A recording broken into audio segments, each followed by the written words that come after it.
بسم الله الرحمن الرحيم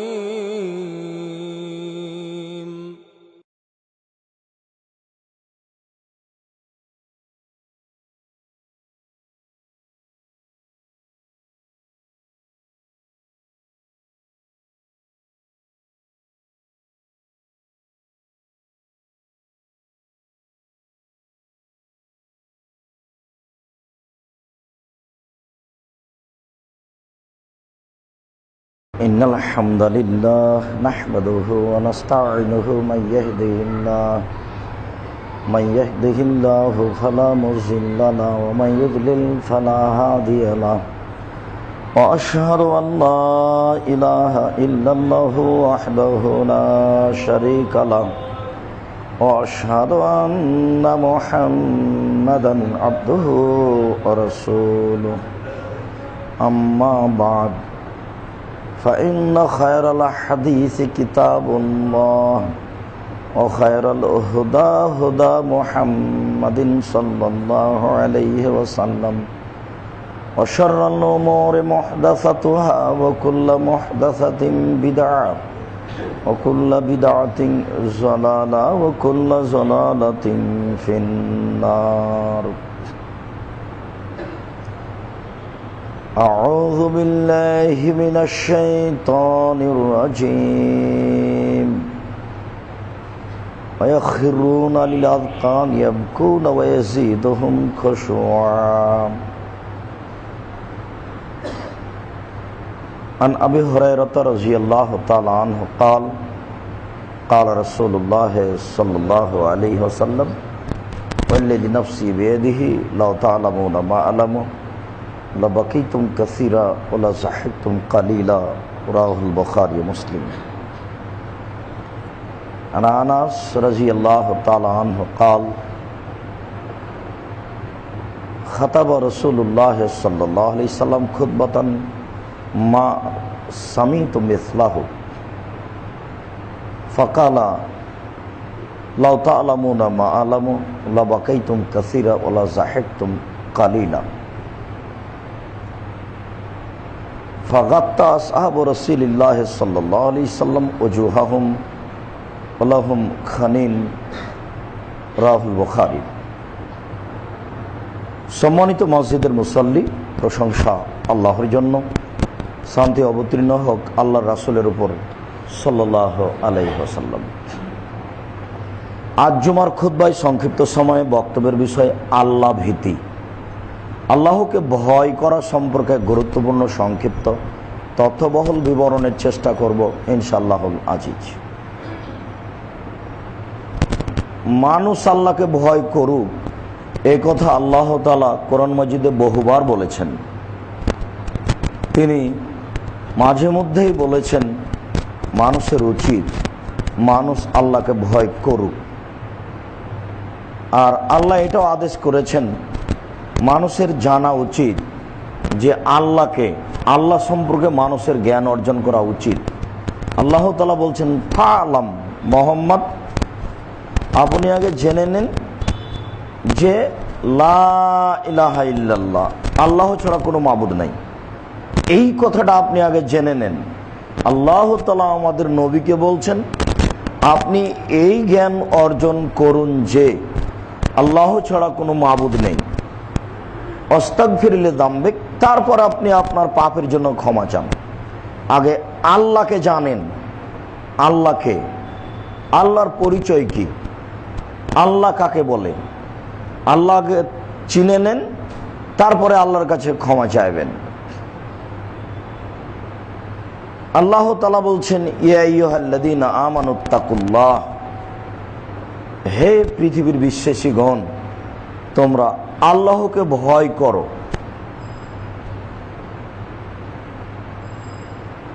আল্লাহ তাআলা বলেন ইয়া আইয়ুহাল্লাযীনা আমানুত্তাকুল্লাহ হাক্কা তুকাতিহ, হে পৃথিবীর বিশ্বাসীগণ তোমরা আল্লাহকে সত্যই ভয় করো। আল্লাহ তাআলা বলেন ফাত্তাকুল্লাহ মাস্তাতাতুম, পৃথিবীর মানুষ তোমাদের যার যতটুকু সম্ভব সাধ্যাতীত আল্লাহকে ভয় করো। আল্লাহ তাআলা বলেন, ওমাইয়াত্তাকিল্লাহ ইয়াজআল লাহু মাখরাজা, কেউ যদি আল্লাহকে ভয় করে তাহলে আল্লাহ তার পৃথিবীতে সর্ব ধরনের চলার পথ সহজ করে দিবেন। আল্লাহ তাআলা অন্যত্র বলেন, ওমাইয়াত্তাকিল্লাহ ইয়াজআল লাহু মিন আমরিহি ইসরা, যে ব্যক্তি আল্লাহকে ভয় করবে আল্লাহ তাআলা তার সব কাজকে সহজ করে দিবেন। আল্লাহ তাআলা অন্যত্র বলেন, ওমাইয়াত্তাকিল্লাহ ইয়াজআল লাহু মিন আজরিন, যারা আল্লাহকে ভয় করবে আল্লাহ তাকে বড় প্রতিদান দিবেন। আল্লাহ তাআলা বলেন, ওয়ালিমান খাফা মাকাম রাব্বিহি জান্নাতান, যে ব্যক্তি আল্লাহকে ভয় করবে তার জন্য দুইটি জান্নাত আছে। এরকম হাজারো জায়গাতে আল্লাহ তাআলা বলছেন যে তোমরা আল্লাহকে ভয় করো। আল্লাহ এতবার বলছেন মানুষকে যে তোমরা আল্লাহকে ভয় করো। প্রথমত যে আল্লাহ চাচ্ছেন মানুষের কাছে যে তোমরা আমাকে ভয় করো, ভয় করো, তার মানে আমি তোমাদের শাস্তি দিব। তোমরা ভয় করো মানে তোমরা আমাকে মূল্যায়ন করো। আমি তো সৃষ্টি তোমাদের করেছি, আমাকে তো ফেরেশতা সৃষ্টি করার জন্য নাকচ করেছিল, এরপরেও তো আমি করেছি। আমি ফেরেশতাকে বলেছি যে আমি যেটা জানি তোমরা সেটা জানো না, তাহলে তোমাদেরকে সৃষ্টি করার ব্যাপারে আমার রহস্য যেটাই থাক, আমার সাধ হলো এই যে তোমরা আমাকে ভয় করবা। তারপরে তোমাদের জন্য আমি যা করেছি করেছি, আমি এমন কিছু করেছি আদাতুল ইবাদিয়াস সালিহিনা, আমার ভালো বান্দাদের জন্য যারা আমাকে ভয় করে তাদের জন্য আমি এমন কিছু করেছি মা রাত আয়নুন, যেটা চোখ কোনোদিন দেখেনি। পৃথিবীর অনেক কিছুই চোখ দেখেছে। চোখ দেখেছে আগ্রার তাজমহল, চোখ দেখেছে কলিকাতার হাওড়ার ব্রিজ, চোখ দেখেছে ইরাকের ব্যাবিলনের ঘন্টা, চোখ দেখছে ফ্যাক্স মেশিন, মোবাইল। 50,000 বছর পরে চোখ আরো কিছু দেখবে। এরপরেও জান্নাত এমন কিছু যেটা মানুষের চোখ কোনোদিন দেখেনি। ওমা সামিআত উযুনুন, যেটা মানুষের কান কোনোদিন শোনেনি। মানুষের কান শুনেছে দত্তরাজের কাহিনী, মানুষের কান শুনেছে 7 সমুদ্র 13 নদী পারে কি আছে। এরপরেও জান্নাত এমন কিছু যেটা মানুষের কান কোনোদিন শোনেনি। ওমা খাতারা বেকালবে বাসার, জান্নাত এমন কিছু যেটা মানুষের অন্তর কোনোদিন ভাবেনি। জান্নাতের অন্তর ভাবে আমি আকাশে উড়ে চলে যাব, মানুষের অন্তর ভাবে আমি আমেরিকা হোয়াইট হাউসে যাব, মানুষের অন্তর ভাবে আমি সারা পৃথিবীর মালিক হব। এরপরেও জান্নাত এমন কিছু যেটা মানুষের অন্তর ভাবতে পারে না। আপনাকে আমি কি দিয়ে বুঝাই সেইটা কি, আর সেইটা কেমন? হাদিস তো বুখারী মুসলিমের। আপনাকে আমি কি দিয়ে বুঝাই যে সেটা কি জিনিস, সেটা জান্নাত, সেটা কেমন, সেটা আপনাকে আমি কি দিয়ে বুঝাবো? এইটা বুঝাতে গিয়ে একদিন আল্লাহ রাসূল মাররাবে জাদিন আসাক্কা মাইয়িতিন, রাসূল সাল্লাল্লাহু আলাইহি সাল্লাম একদিন বললেন যে আদ-দুনিয়া মিসলা মায়াজুল আহাদুকুম ইসবাহু ফিল ইয়াম্মি ফালিয়ানজুর বিমা ইয়ারজি, তোমাদের কোন ব্যক্তি তার আঙ্গুল সাগরে ডুবাবে, আঙ্গুলটা সাগরে ডুবানোর পরে উঠিয়ে দেখবে আঙ্গুলে কতটুক পানি আছে। আঙ্গুলে যতটুক পানি লেগেছে এতটুক হলো পৃথিবী।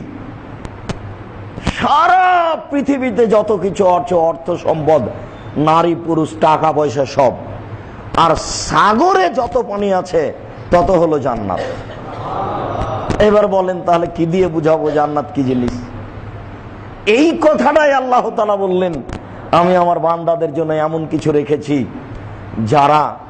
যা মানুষের চোখ কোনোদিন দেখেনি, যা মানুষের কান কোনোদিন শোনেনি, যা মানুষের অন্তর কোনোদিন ভাবেনি। মানুষ যদি আমাকে ভয় করে তাহলে আমি তাদের জন্য 2টা জান্নাত রেখেছি। তো মানুষ যে আল্লাহকে ভয় করবে, তো মানুষই তো আল্লাহকেই চিনে না, তো ভয় করবে কি দিয়ে? ইনি হচ্ছেন আপনাদের ঢাকা বিশ্ববিদ্যালয়ের ভাইস চ্যান্সেলর, তা আমি এনাকে চিনি না, তা আমি সম্মান করব কি দিয়ে? উনি যদি আমাকে বলেন হ্যাঁ আপনি আমাকে মূল্যায়ন করলেন না, তাহলে তো 2টাই ভুল হবে। যেহেতু উনি যে কে আমি তো জানি না, তা আমি সম্মান করব কি দিয়ে? এই মসজিদের জন্য মুতাওয়াল্লি সভাপতি, উনি যদি আমাকে বলেন যে আপনি আমাকে সম্মান করলেন না, তা আমি চিনি না, তো সম্মান করব কি দিয়ে? তাহলে মূল্যায়ন করা কাজটা নির্ভর করে চিনার উপরে। আল্লাহকে চিনলেই তো আপনি আর আমি আল্লাহকে ভয় করব। এই জন্য আল্লাহ বলছেন যে আল উলামাও, যারা আলেম তারাই আল্লাহকে ভয় করে। আলেম বলতে আমি আর আপনি যারা কোরআন হাদিস পড়ি তারা আলেম এ কথা নয়। যারা জ্ঞান চর্চা করে তারাই আলেম।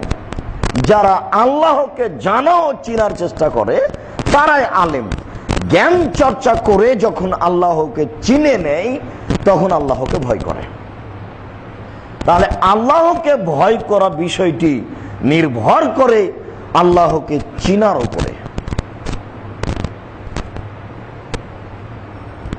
আবু হুরায়রা রাদিয়াল্লাহু তাআলা আনহু বলেন, রাসূল সাল্লাল্লাহু আলাইহি ওয়াসাল্লাম বলেছেন, ওয়াল্লাযী নাফসি বিয়াদিহি, আল্লাহর কসম, পৃথিবীর মানুষ, আমি মুহাম্মদ আল্লাহর কসম করে বলছি, আল্লাহর কসম, পৃথিবীর মানুষ, আমি মুহাম্মদ আল্লাহর কসম করে বলছি, আল্লাহর কসম, লাউ তা'লামুনা মা আলামু লা বাকিতুম কাসীরা ওয়ালা যাহিদতুম কালিলা।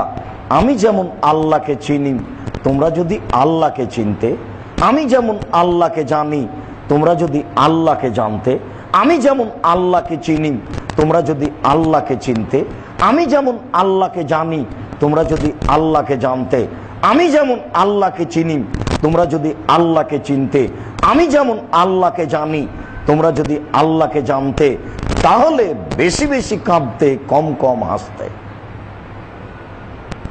কই আমাদের তো কান্নার সময় বুঝতে পারি না, দিন রাত তো আনন্দ ফুর্তিতেই কাটে।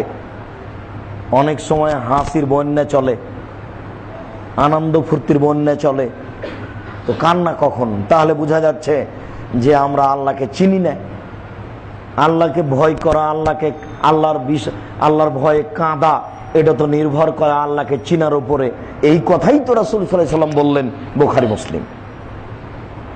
আনাস রাদিয়াল্লাহু তাআলা আনহু বলেন, খাতাবা রাসূলুল্লাহ সাল্লাল্লাহু আলাইহি ওয়াসাল্লাম খুতবাতান, একদা আল্লাহ রাসূল বক্তব্য দিলেন, এরকমই মসজিদে দাঁড়িয়ে তিনি বক্তব্য দিলেন, মা সামিতু মিসলাহু, এরকম আশ্চর্য বক্তব্য আমি আনাস কোনোদিন আল্লাহ রাসূলের মুখে শুনিনি।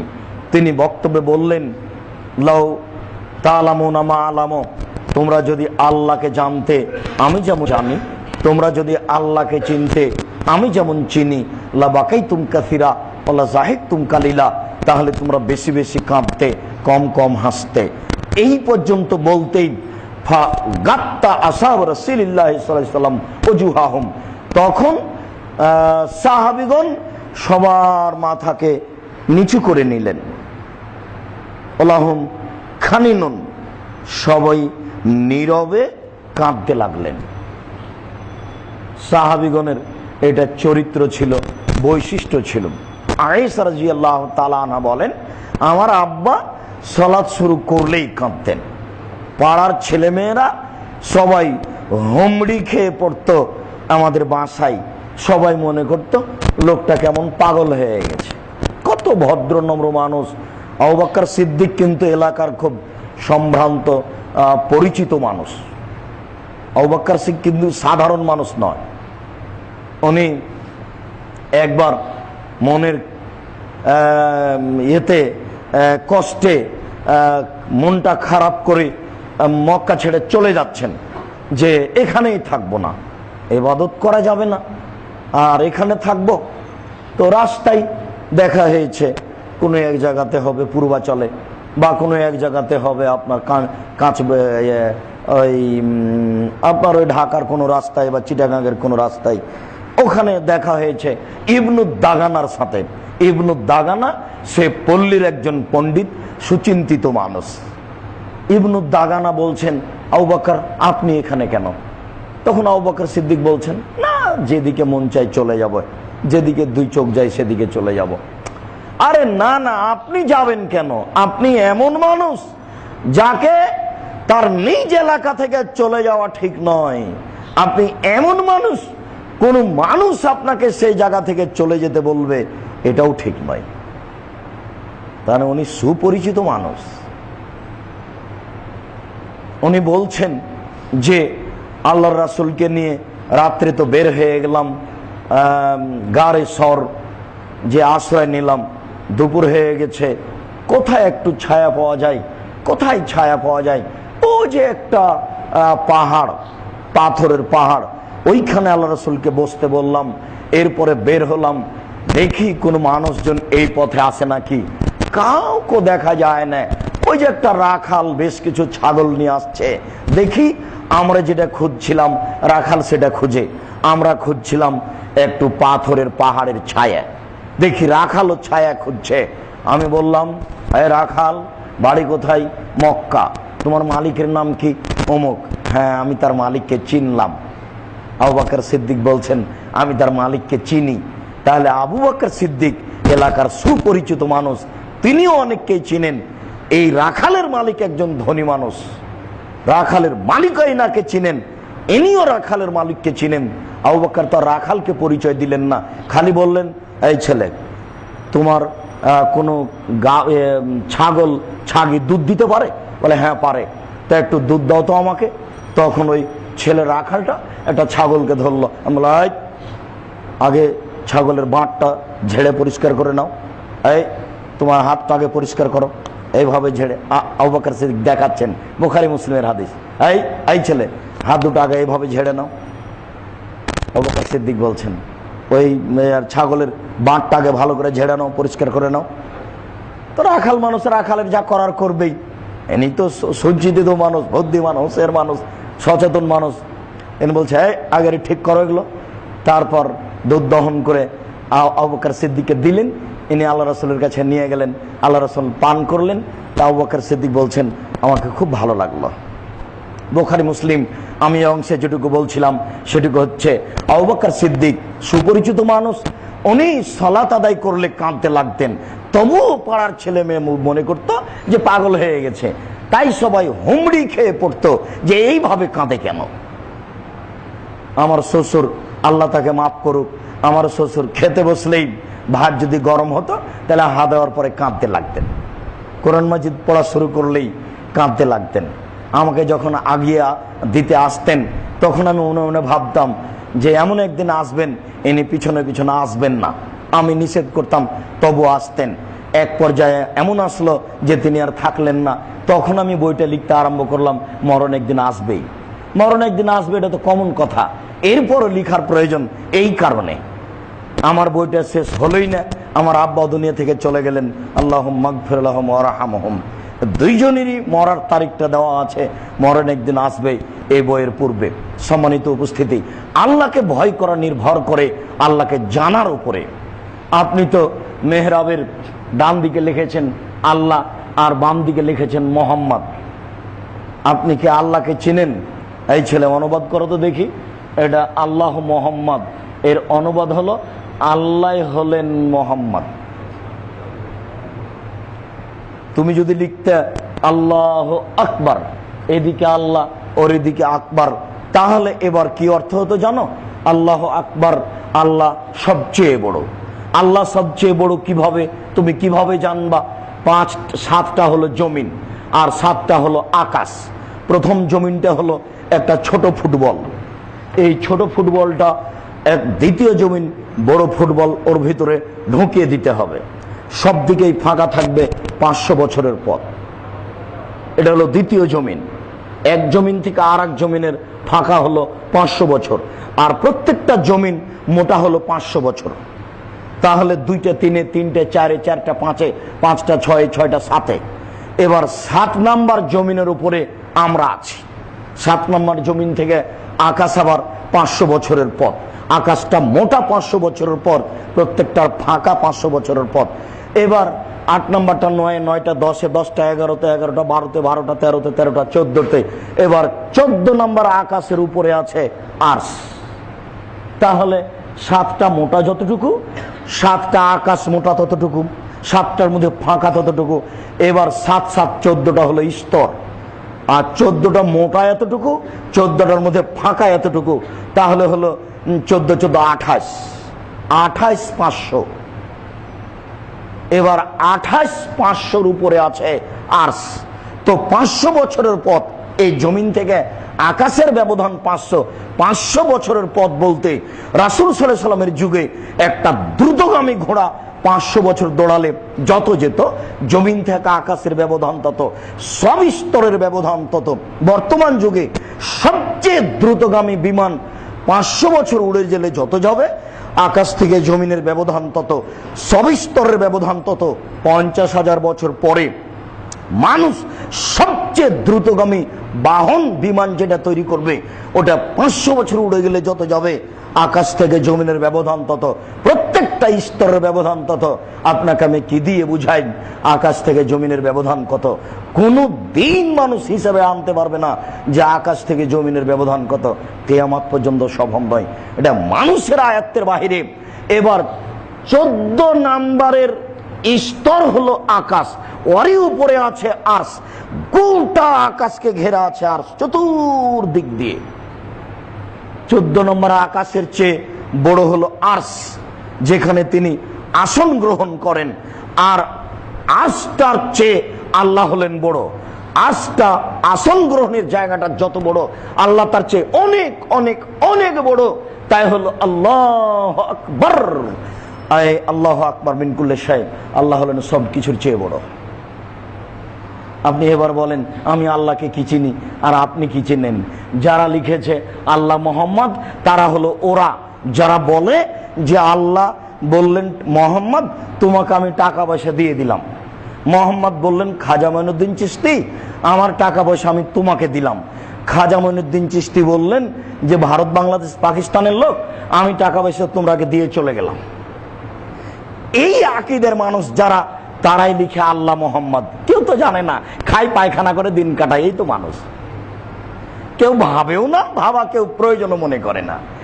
আল্লাহর নবী যে কসম করে বললেন, আল্লাহর কসম তোমরা যদি আল্লাহকে চিনতে আমি যেমন চিনি, তোমরা যদি আল্লাহকে জানতে আমি যেমন জানি, তোমরা যদি আল্লাহকে চিনতে আমি যেমন চিনি, তোমরা যদি আল্লাহকে জানতে আমি যেমন জানি, তাহলে বেশি বেশি কাঁদতে, কম কম হাসতে। কই কখন আমরা কাঁদি? তো দেখতে পাই না, তো নিজেদেরকে বুঝতেই পারি না। মাস মাস চলে যাচ্ছে, বছর বছর চলে যাচ্ছে। এই মসজিদেই শতকরা 99 জন মুসল্লি কোন দিন কেঁদেছেন এটাই হয়তো মনে নাই। অথচ সাহাবীগণ দিনে ছিলেন একরকম, রাতে থাকতেন একরকম। সাহাবীগণ দিনে থাকতেন একরকম, রাতে থাকতেন একরকম। রাতে যদি তাদের দেখতেন তাহলে দেখছেন যে শুধু কান্নাকাটি। আল্লাহ তুমি আমাকে মাফ করো, আস্তাগফিরুল্লাহ ওয়া আতুবু ইলাইহি। আল্লাহ তোমার কাছে ক্ষমা ভিক্ষা চাই, তোমার নিকট ফিরে যেতে চাই। রব্বিগফির ওয়ারহাম আনতা খায়রুর রাহিমিন। তুমি দয়া করো, তুমি ক্ষমা করো, তুমি যে বড় দয়াবান, তুমি যে বড় ক্ষমাবান। আন্নী মাসানিয়া যুর আনতা আরহামুর রাহিমিন। আমি বড় বিপদে, তুমি বড় দয়াবান। আমি বড় বিপদে, তুমি বড় দয়াবান। আমি বড় বিপদে, তুমি বড় দয়াবান। রব্বি ইন্নী যালামতু নাফসি ফাগফিরলি। হে প্রতিপালক, আমি পাপ করেছি, তুমি আমাকে মাফ করো। প্রতিপালক, আমি পাপ করেছি, তুমি আমাকে মাফ করো। এইভাবে সাহাবীগণ যে বলছে, একবারে কান্নায় লুটে ভেঙে পড়ছে। বাস্তবতা দেখবেন, এখন সৌদি আরবে যান কালকে বিমানে, কাবা ঘরে গিয়ে দেখেন, ঘুরেন, ঘুরতে ঘুরতে দেখবেন কেউ কেঁদে লুটে মাটিতে পড়ে গেছে। তাহলে এই সমাজে যদি এভাবে দেখতে পান, তাহলে সাহাবীদের আপনি কি বুঝবেন? সাহাবীরা সারা দিন শহরে ব্যবসা করে, আর রাতে একটার পরে একবারে কেটে মাটির উপরে ভেঙে লুটিয়ে পড়ে। আল্লাহ কথা বলছেন,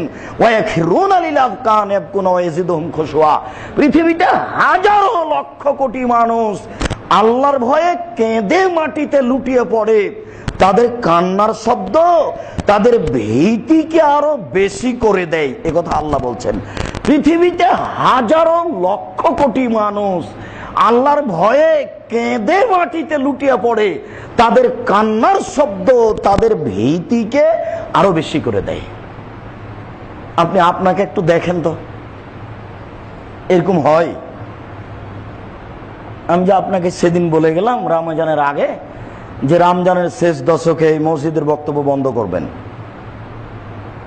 সেদিন জামাতে আসিয়েন না, বাড়িতে একটু কম করে খাবেন, এশারাতের পরেই টিভি বিভি সব বন্ধ, এশারাতের পরেই এশার ফরজ সালাত আদায় করে ঘুমিয়ে যাবেন, 11টার দিকে উঠবেন, এরপরে 4 রাকাত সালাত আদায় করবেন অনেকক্ষণ ধরে, এরপরে এই দরজা বন্ধ করে দিতে হবে কে যেন ভিতরে না আসে। আর একজন পাশে থাকলে কাঁদা যায় না, কাঁদার একটা পরিবেশ আসতে হবে। এরপরে আপনি আল্লাহকে বলতে থাকেন, বলতে বলতে বলতে বলতে এক পর্যায়ে দেখবেন চোখের পানি অঝর নয়নে ঝরে আসছে। এখন আল্লাহ মনে করবেন যে লোকটা আসলে ক্ষমা চাচ্ছে। এখন আল্লাহ দেখবেন যে হ্যাঁ, লোকটা আসলে আমার কাছে ক্ষমা চাচ্ছে। আপনি কি ধর্মকে পাগল পেয়েছেন? আল্লাহর কাছে জোর করে ক্ষমা আদায় করবেন? আসসালামু আলাইকুম রহমতুল্লাহ, আসসালামু আলাইকুম রহমতুল্লাহ, আলহামদুলিল্লাহ রাব্বিল আলামিন, লা ইলাহা ইল্লাল্লাহ। এটা ইবাদত হলো? এটা কোনো কান্নাকাটির ব্যবধান হলো? এটা কোনো বিষয় হলো ইবাদতের? 20 রাকাত সালাত 10 মিনিটে রাইফেলের গুলির মতো চলছে, সবাই টেনশনে। তাহলে কাঁদবেন কোথায়? কান্না কোথায়?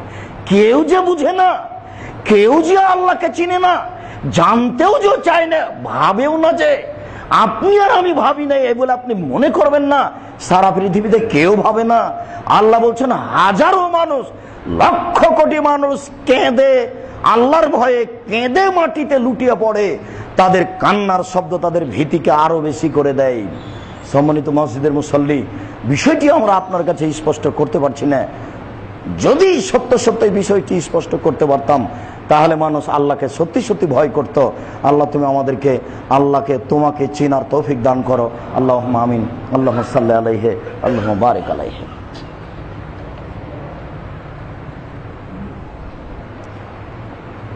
আলহামদুলিল্লাহ ওয়াহদা, আসসালাতু ওয়াসসালামু আলা মান লা নাবিয়্যা বা'দা।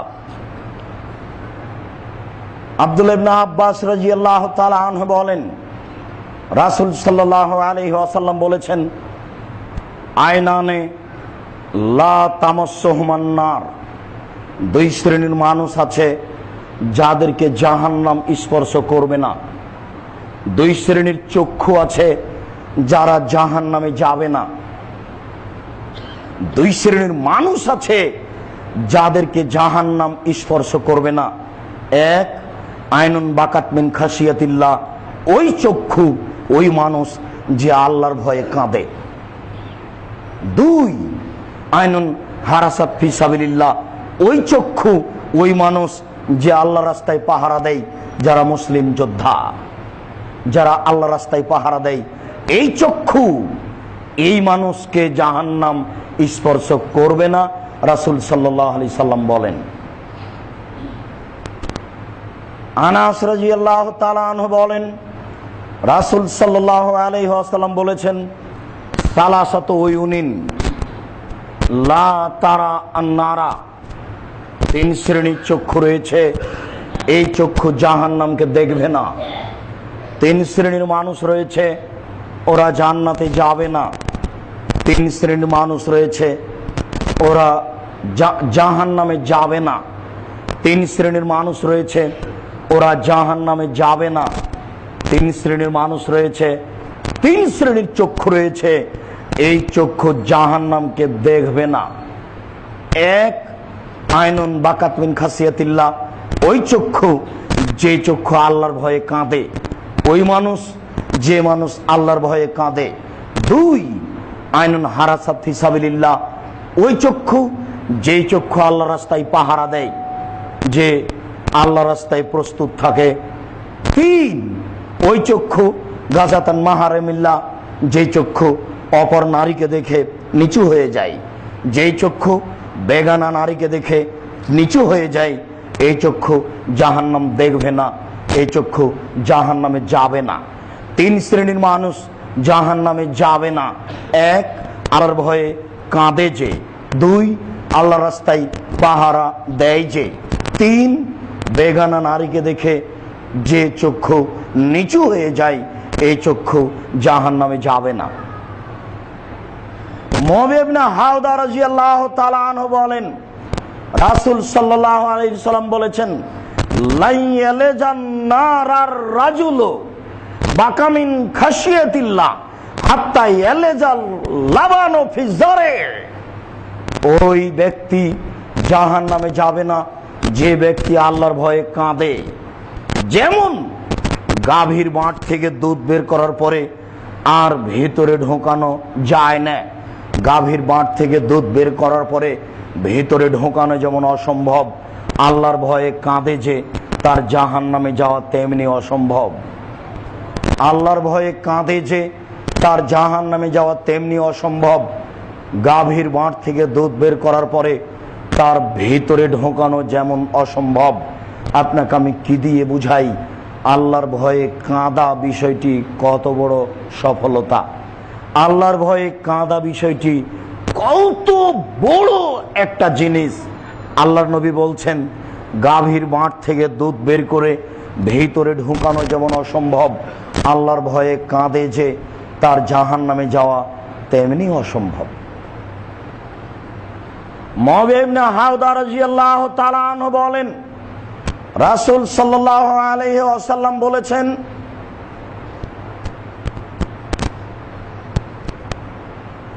আয়নানে কাতরাতানে ওয়া আসারানে লাইসা শাইউন আহাব্বা ইলাল্লাহি মিন কাতরাতাইনি ওয়া আসারাইনি।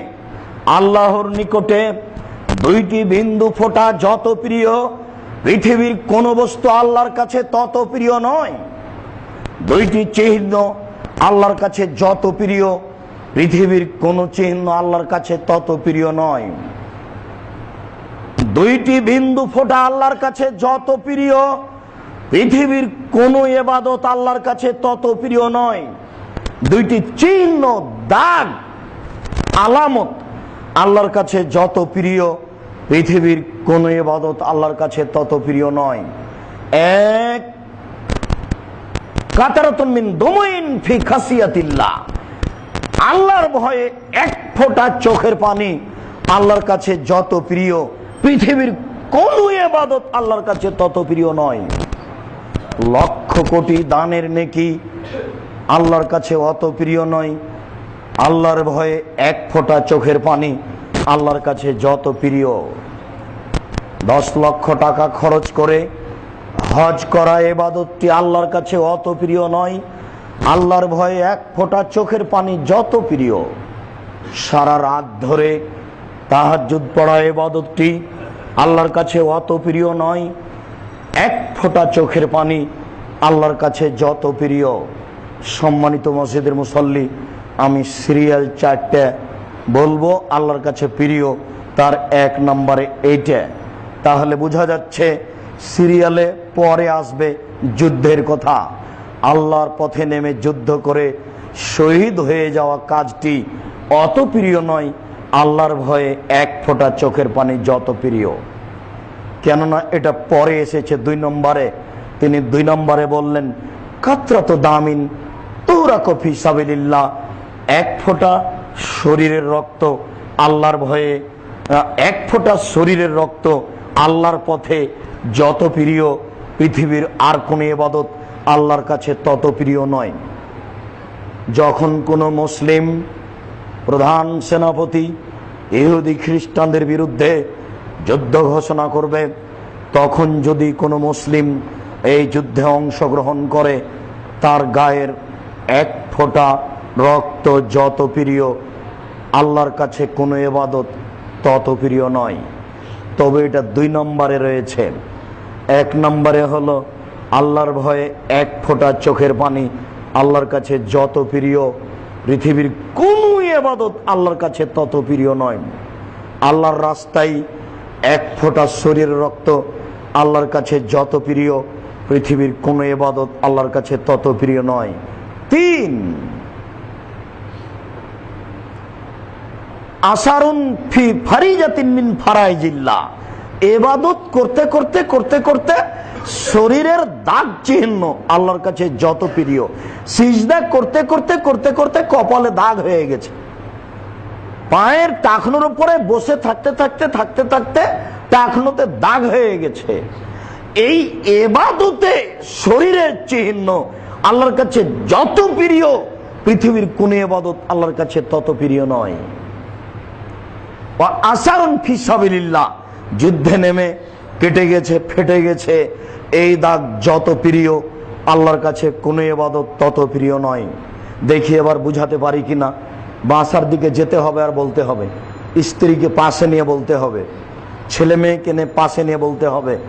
বক্তব্যের সাথে 2 নম্বরই করার চেষ্টা করবেন না। সম্মানিত মসজিদের মুসল্লি, আপনি মূল্যায়ন করুন, আপনার পরিবর্তনের জন্য এসেছি, আল্লাহ কবুল করুক, আল্লাহুম্মা আমিন। আপনি আবার দেখেন, আবার 4টার সিরিয়াল দিচ্ছি। 1, আল্লাহর ভয়ে 1 ফোঁটা চোখের পানি। 2, আল্লাহর রাস্তায় 1 ফোঁটা রক্ত। 3, ইবাদত করতে করতে শরীরের চিহ্ন দাগ। 4, আল্লাহর রাস্তায় নেমে গিয়ে কেটে যাওয়া ফেটে যাওয়া দাগ।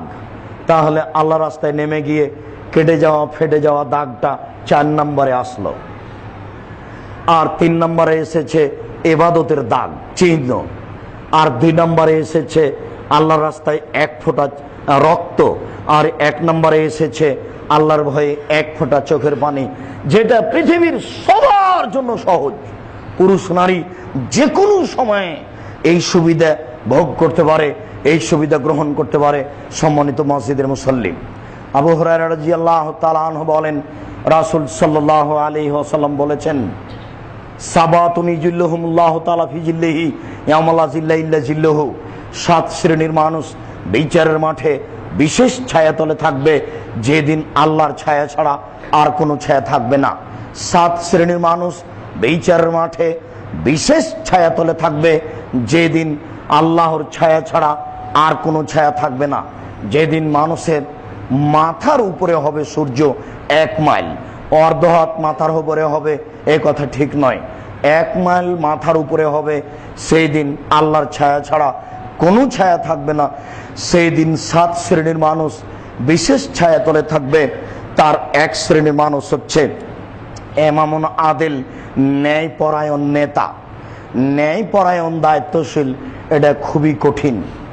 ন্যায়পরায়ণ নেতা বিশেষ ছায়াতলে থাকবে।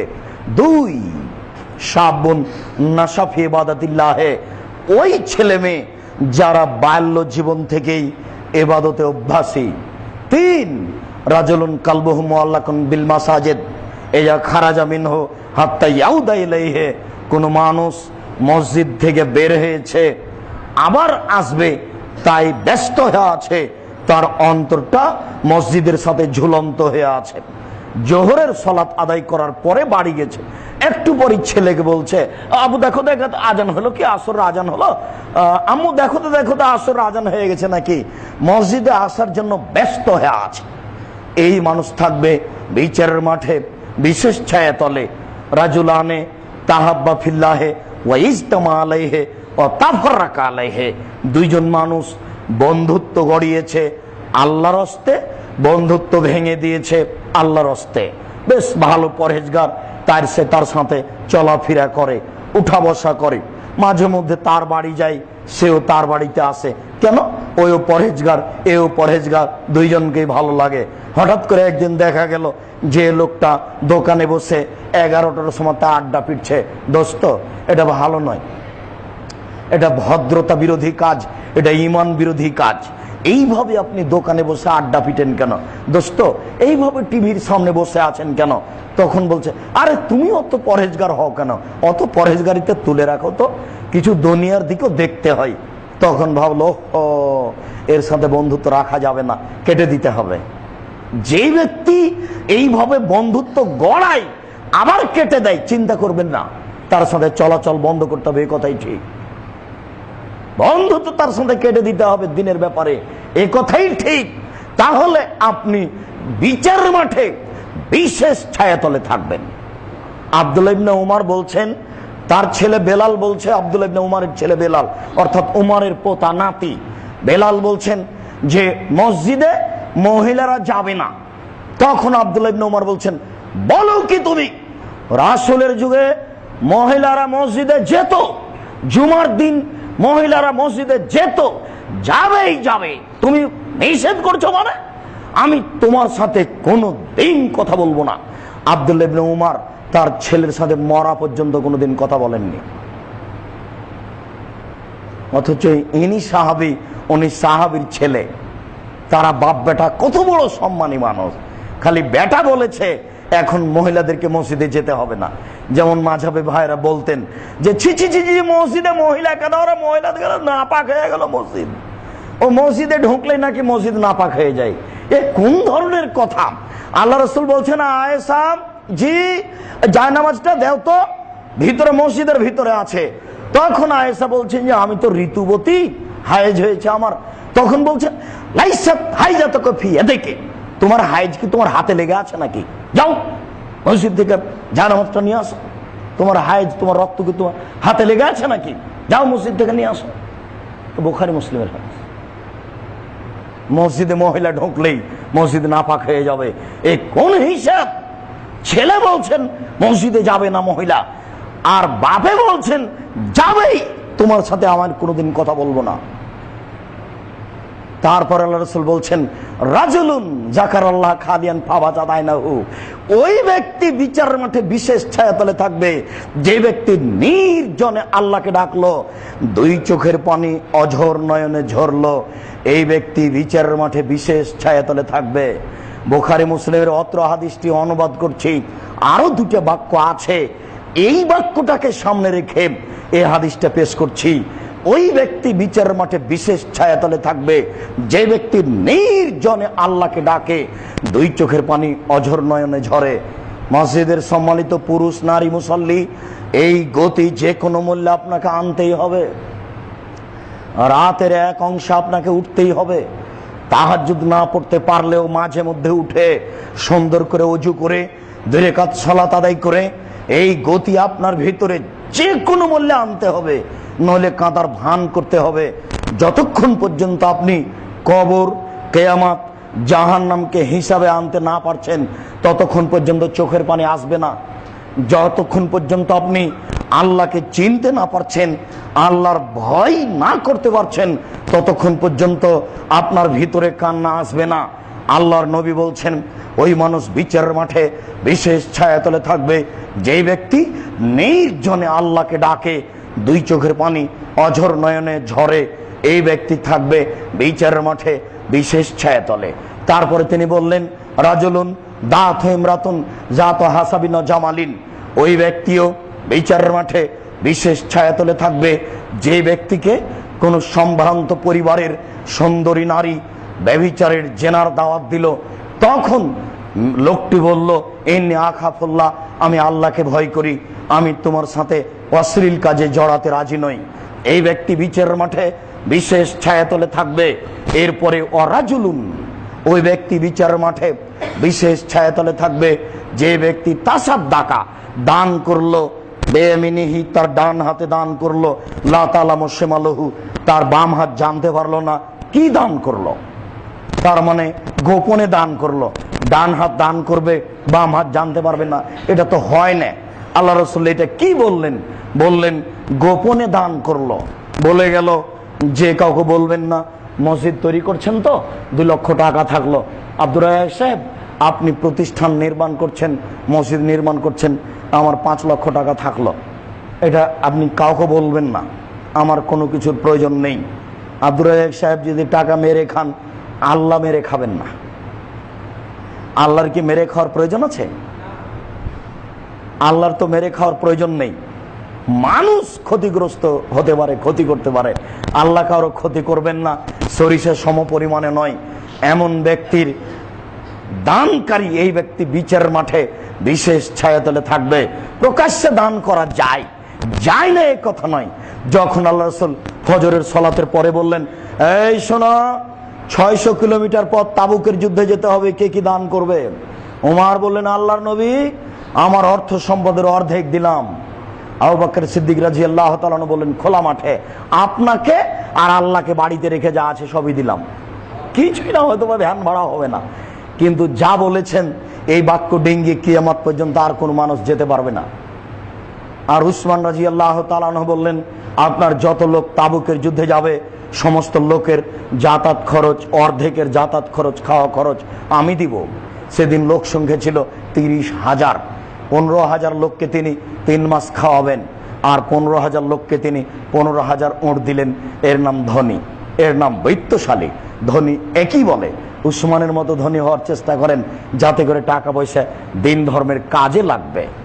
সম্মানিত মসজিদের মুসাল্লি, আল্লাহ রাসূল সাল্লাল্লাহু আলাইহি ওয়াসাল্লাম বললেন যে 7 শ্রেণীর মানুষ বিশেষ ছায়াতলে থাকবে। তার 1 শ্রেণীর মানুষ হচ্ছে যে গোপনে দান করে, ডান হাত দান করে, বাম হাত জানতে পারে না, জানা যায়, কিন্তু অন্তরে যদি একটু 19-20 হয়ে যায় তাহলে আর নেকি তো হবে না। 3 শ্রেণীর মানুষ দিয়ে জাহান্নাম উদ্বোধন হবে। বুখারী মুসলিম। তাকে মনে আছে? 3 শ্রেণীর মানুষ দিয়ে জাহান্নাম উদ্বোধন হবে। সূচনা হবে 3 শ্রেণীর মানুষ দিয়ে। 1 শহীদ, 2 দানকারী, 3 হুজুর। আশ্চর্য, আমার তো কিছু করার নাই। বুখারী মুসলিমের হাদিস। এক্ষুনি মসজিদ থেকে বের হয়েই মেসকাত, বাংলা মেসকাত, ইলম অধ্যায়, বিদ্যা অধ্যায়, প্রথম পরিচ্ছেদ, 3-4টা হাদিসের পরে এই হাদিসটা আছে আবু হুরায়রা থেকে। আল্লাহর নবী বলছেন জাহান্নাম উদ্বোধন হবে 3 শ্রেণীর মানুষ দিয়ে। 1 শহীদ, আল্লাহ রাস্তায় শহীদ হয়েছে, মনটা চাচ্ছিল আমি বড় যোদ্ধা মানুষ দেখো। 2 দানশীল, আমি দিলাম টাকা, মানুষে বলো যে টাকা দিয়েছে, খালি মনটা 19-20 হলেই আর হবে না। কি দিয়ে বুঝায় আপনাকে ইসলাম কত সূক্ষ্ম? কি দিয়ে বুঝায় আপনাকে আমি ইসলাম কত সূক্ষ্ম? কত সূক্ষ্ম থেকে সূক্ষ্ম। একটু ভিতর 19-20 হলে নেকি তো বহু দূরের কথা, এখন জাহান্নাম উদ্বোধন হবে আপনাকে দিয়ে। 3 হুজুর। হুজুর জানেন না হুজুর কত বড় বিপদে। হুজুর আপনাদের বাড়িতে আসে আর আপনাদের বাড়ির উদ্বোধন করে দিয়ে যায়, দোকান উদ্বোধন করে। হুজুর হাফেজি খানার ছেলে নিয়ে এসে আপনার বাড়িতে খায়, খুশি আপনি টাকাও দেন। হুজুর বুঝতে পারে না আমি কত বড় বিপদে। হুজুর দিয়ে জাহান্নাম উদ্বোধন হবে, এটা আপনি স্বাভাবিক মনে করলেন? এটা স্বাভাবিক কথা নয়, এটা একটা আশ্চর্য ধরনের কথা, যাদের ব্যাপারে আল্লাহ রাসূল বললেন যে পৃথিবীতে এদের চেয়ে কোনো সম্মানী মানুষ নাই। যাদের জন্য ক্ষমা চায় আকাশ, যাদের জন্য ক্ষমা চায় জমিন, যাদের জন্য ক্ষমা চান ফেরেশতা, যাদের জন্য পৃথিবীতে যা কিছু আছে জড়বস্তু পদার্থ আর প্রাণীপূর্ণ পৃথিবীর সব কিছু ক্ষমা চায় যাদের জন্য, তারা হলো আলেম। সবকিছুই ক্ষমা চায়। আল্লাহ তুমি মওলা মানুষকে ক্ষমা করো, আলেমকে ক্ষমা করো। আল্লাহর নবী এই কথা বলেছেন, ওই মুখেই আল্লাহর নবী বলছেন যে জাহান্নাম উদ্বোধন করা হবে হুজুর দিয়ে, আলেম দিয়ে। স্বাভাবিক নয়। আলেম বুঝতে পারেনি বিষয়টি কত জটিল। আবু হুরায়রা রাদিয়াল্লাহু তাআলা আনহু বলেন, রাসূল সাল্লাল্লাহু আলাইহি সাল্লাম বলেছেন, লা তুসাহিব ইল্লা মুমিনান, মুমিন ছাড়া কাউকে বন্ধু হিসাবে গ্রহণ করো না। ওয়ালা ইয়াকুলু তুআমাকুম ইল্লা তাকিউন, পরহেজগার মানুষ ছাড়া যেন তোমার বাড়িতে কেউ দাওয়াত না খায়। ফকির যারা এসেছে, ও চোর, গুন্ডা, লুচ্চা যেই হোক না কেন, জমিদার হোক না কেন, হাতিতে চড়ে যদি আসে ভিক্ষুক, তাকে 2 টাকা দিয়ে দিবেন, চলে যান। এইটা ভিন্ন জিনিস। আর আপনি যাকে শখ করে দাওয়াত খাওয়াচ্ছেন, পরহেজগার ব্যক্তি ছাড়া যেন আপনার বাড়ির খাদ্য কেউ না খায়। কথাটা ভুল বুঝবেন না। ভিক্ষুক এসেছে, সে চোর, গুন্ডা যাই হোক, চাইতে এসেছে দেন, খেতে চাচ্ছে দিয়ে দেন। স্বেচ্ছাই যাকে ভাত খাওয়াবেন আপনার বাড়ির, সে পরহেজগার ছাড়া যেন আপনার বাড়ির কেউ স্বইচ্ছায় ভাত না খায়, এটা শরীয়ত। পরহেজগার ছাড়া আপনার বাড়িতে যেন স্বইচ্ছায় কোনো মানুষ ভাত না খায়। সম্মানিত মসজিদের মুসল্লি, রাসূল সাল্লাল্লাহু আলাইহি সাল্লাম বললেন একটা লোককে উপদেশ দিতে গিয়ে যে কালা রাসূলুল্লাহ সাল্লাল্লাহু আলাইহি ওয়াসাল্লাম রাজুলিন বিতাকওয়াল্লাহ ওয়া তাকবীর আলা কুল্লি সারাফিন। এই শোনো, তুমি পরহেজগার হও, আল্লাহকে ভয় করো। যখন উঁচু জায়গাতে উঠবা তখন আল্লাহ আকবার বলিও। লিফটে উপরে যাওয়ার সময়তে, সিঁড়িতে উপরে যাওয়ার সময়তে আল্লাহ আকবার বলতে হবে, নামাজ সময়তে সুবহানাল্লাহ বলতে হবে। এ কথা ঠিক, রাসূল সাল্লাল্লাহু আলাইহি সাল্লাম এই কথা বলেছেন। সম্মানিত মসজিদের মুসল্লি, আমরা আল্লাহ ভীতি সম্পর্কে সময় সাপেক্ষে আরো বিস্তারিত আলোচনা করব। আজ এ পর্যন্ত আলোচনা করে আপনাকে শেষের অংশে বলতে চাচ্ছি সেই কথাটি, যেই কথাটি হলো 3 জন লোক গর্তে আটকা পড়ল। একজন বলল যে আমি আমার বাপ মাকে ভালোবাসি, পাথরটা সরিয়ে দেন। আল্লাহ বললেন আচ্ছা ঠিক আছে দিলাম। একজন বলল যে আমি আমার চাচাতো বোনকে ভালোবাসতাম, তার সাথে জেনা করতে চেয়েছিলাম, ও টাকার কথা বলল, আমি 100টি স্বর্ণ মুদ্রা নিয়ে উপস্থিত হলাম, আমি তার 2 পায়ের মাঝে বসেছি, আমি জেনা করব। তখন আমাকে বলছে এই ইত্তাকিল্লাহ, আল্লাহকে ভয় কর, পরহেজগার হ, আল্লাহকে ভয় কর। আমি ওখান থেকে উঠে গেছি। 3, আমি একটা কাজের লোক নিয়েছিলাম, অর্ধেক দিন কাজ করার পরে চলে যাবে। আমি বললাম টাকা নেও, ও নেবে না। একদিন এসে বলছে দেন টাকা। আমি বললাম গরু ছাগল নিয়ে যাও। তখন বলছে আমাকে মজাক করবেন না।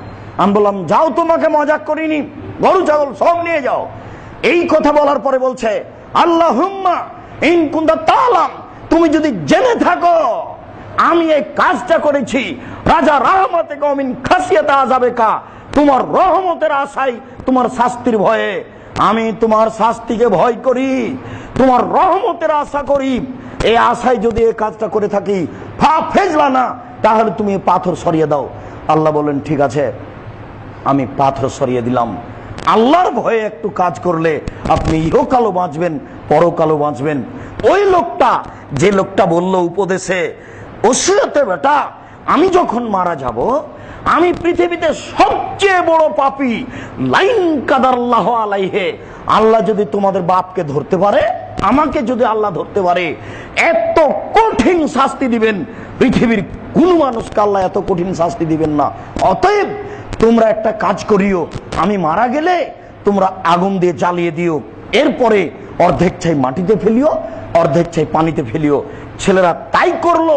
আল্লাহ তাআলা ছাইকে জমা করে বললেন লেমা ফালতা হাজা, তুমি এটা তোমার ছেলেকে করতে বললে কেন, বলো দেখি, তোমার ছেলে মেয়েকে এটা করতে বললে কেন? তখন লোকটি বলছে মিন খাশিয়াতিকা ওয়া আনতা আলাম, তোমার ভয়ে করেছি, তুমি ভালো জানো, তোমার ভয়ে করেছি, তুমি ভালো জানো, তোমার ভয়ে করেছি, তুমি ভালো জানো। তখন আল্লাহ বলছেন কাদ গাফারতু লাকা, আমি তোমাকে মাফ করে দিলাম। আল্লাহর ভয়ে একটু ইবাদত করতে শিখেন, আল্লাহ আপনার প্রতি বিশেষ দয়া করবেন ইনশাআল্লাহ। রাতের অন্ধকারে কাঁদতে শিখেন, সপরিবারে কাঁদুন। ছেলে মেয়েকে বলেন যে তোমরা যা কিছু চাচ্ছ আল্লাহর কাছে কেঁদে চেয়ে নেও। ব্যবসা করতে চাচ্ছ, 2 রাকাত নামাজ পড়ে কেঁদে ব্যবসা করতে চাও। ধনী হতে চাচ্ছ, কেঁদে ধনী হও। ভালো রেজাল্ট করতে চাচ্ছ, কেঁদে ভালো রেজাল্ট করো। ছেলে মেয়ে তোমরা বুঝো, দেখো, এইভাবে আল্লাহর নিয়ামত নিও না। আল্লাহর নিয়ামত, আল্লাহর অনুগ্রহ কেঁদে নাও। উসমান ধনী ছিলেন, আমি ধনী হতে পারি না। আল্লাহর রহমতের কি অভাব হয়েছে? কোনো অভাব হয়নি। আমার ব্যবসা বাণিজ্যে ধস নেমেছে, আমি রাতে উঠে বলবো তুমি আমাকে 6 মাসের মধ্যে অর্থ সম্পদ আমার ঠিক করে দাও। আমি তোমার ভয়ে ব্যবসা বাণিজ্য করছি, আমি এই অর্থ সম্পদ অবৈধ পথে ব্যয় করব না, তোমার পথে ব্যয় করব। তুমি আমার প্রতি একটু দয়া করো। তিনি আপনার বলার প্রতীক্ষমান রয়েছেন, আপনি বললেই তিনি আপনার পরিবর্তন করবেন, তিনি প্রতীক্ষমান রয়েছেন। ছেলে মেয়ে, আহাল পরিবার সবাইকে আল্লাহর ভয়ে লিপ্ত করে দেন, ব্যস্ত করে দেন, নিজে সহ। সম্মানিত মসজিদের মুসল্লি, এইটা করুন, আল্লাহ আমাদের প্রতি দয়া করবেন ইনশাআল্লাহ। আল্লাহ আমাদের যারা মারা গেছে তুমি তাদের কবরের শাস্তি মাফ করো। আমরা যারা অসুস্থ তুমি তাদের আরোগ্য দান করো। আমরা যারা বেঁচে আছি তুমি তাদেরকে তোমার রাসূলের পদ্ধতি অনুযায়ী চলার তৌফিক দান করো।